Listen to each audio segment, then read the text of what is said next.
day to really watch out for.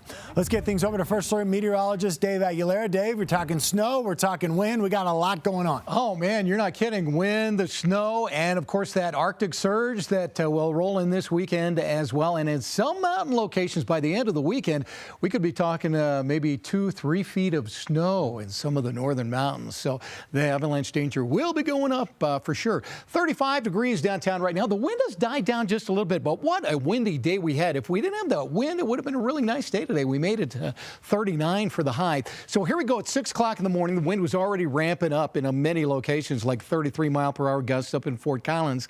Then by 10 a.m., 53 mile per hour in Broomfield, 56 at Bennett, 46 at DIA. By noon, we were still rocking and rolling, 45-mile-per-hour gusts at DIA. The peak gust was almost at 50 out there at the airport, 49.5 miles per hour. And then as we go into the afternoon and evening here, starting to die down. Still a little breezy on the west side here, but as we go into the evening, less wind, but it will be back tomorrow, unfortunately. Here's what the wind is bringing in. More cloud cover from the mountains into the eastern plains. A little bit of light snow starting to redevelop in the mountains, but check out the weather map here. We've got several systems coming together here.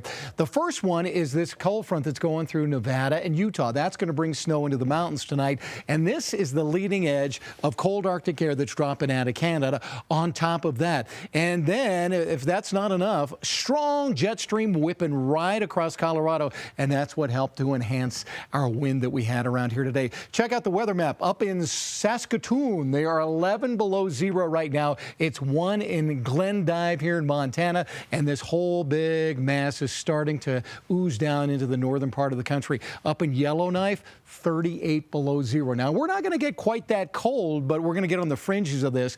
Starting tomorrow evening on into Friday, it really starts to take over the state, and then Friday into the weekend, we'll be flirting with the edge of that Arctic surge all the way through MLK Day, and it's not until Tuesday that air moves in and not as cold weather regime takes over by then. So snow tonight in the mountains. Tomorrow it'll be cloudy here across the eastern plains, and we will have a little bit of snow in the midday and the afternoon around the Denver metro area, all up and down the I-25 corridor. We'll be watching for that. So winter weather advisory through 5 p.m. tomorrow. 4 to 10 inches of snow possible in some of the northern mountains here, and up to a foot in some of the San Juans here. That's just through tomorrow night. There'll be more over the weekend. As far as snow goes for the Denver metro area, we could have by the end of the day a trace to a half-inch. Denver down to the south side here, maybe a half-inch to an inch in some of our foothill locations like Golden, Evergreen, Conifer, and the Bailey area as well. Lows tonight will be in the single digits in the mountains, of course, teens and singles across the eastern plains, and then tomorrow everybody feels the cold. 30s and 20s at the lower elevations with teens only up in the high country. So 23 degrees with that light snow around here. 33 on Friday with an overnight low of 0. And Friday night into Saturday, that's when the colder air comes into play and really takes over Colorado. So we're looking at single digits on both Saturday and Sunday. Overnight lows below 0 with light snow each and every day. First alert weather days for those two. And we really don't break out of freezing, Michael, until we get to Tuesday.